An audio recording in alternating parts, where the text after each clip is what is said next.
this day is all about multiplying numbers which are more than 2 digits by a 1-digit multiplier. Okay, so now let us discuss first the parts of a multiplication expression or equation. So first, the first number is what we call the multiplicand. The second number, okay, will be the multiplier. Now, how are we going to solve this? Of course, the skill that we need to use is the skip counting technique. That is the most important skill that we need to use. That is why we need to memorize the skip counting. So now, how are we going to solve this? Now, let us use a vertical method in order to solve this. So we have 758 times 6. Again, our first number or the number at the top is the multiplicand. And the second number, which is the number at the bottom, is the multiplier.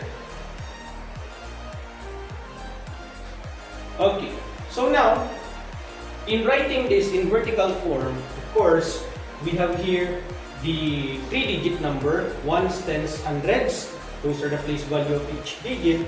And we have here a 1-digit multiplier, which is of course indicates a ones place value. So again, the ones digit of the multiplicand and the ones digit of the multiplier should be aligned first. Now, in order to solve this, we need to multiply 6 to all the digits of the multiplicand. So just like in subtraction and addition, we need to start at the rightmost part or at the very end. So now let's try to solve 758 times 6. Let's try first to solve 6 times 8. So we all know that multiplying it, we have 6 times 8, that's 6, 12, 18, 24, 30, 36, 42, 48. Okay, so 8 times 6 is equal to 48. Let's try to write it here first. We have 48. The ones digit should be placed below, and the tens digit should be carried over to the next digit that we are going to multiply.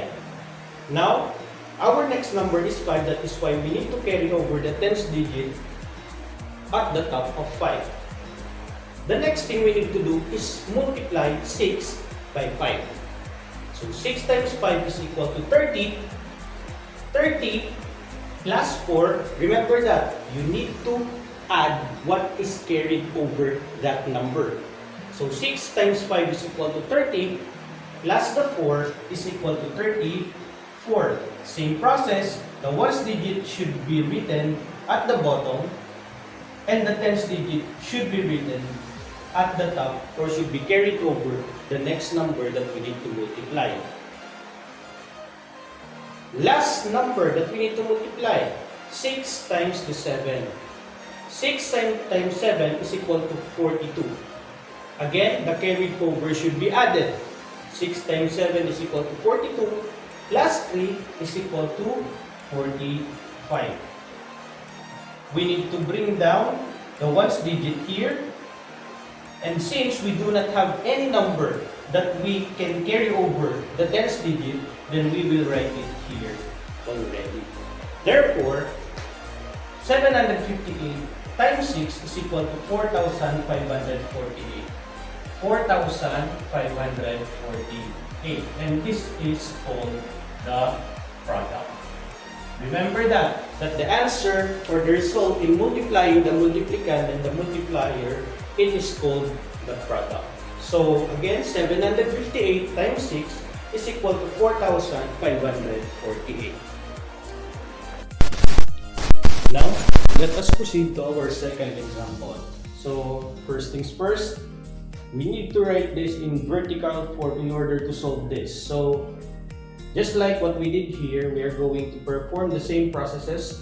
So we have 827 times 4. Again, multiply. The first thing you need to do, align the digits with the same place value with the multiplicand and the multiplier. So now, 4 times 7 is equal to 28.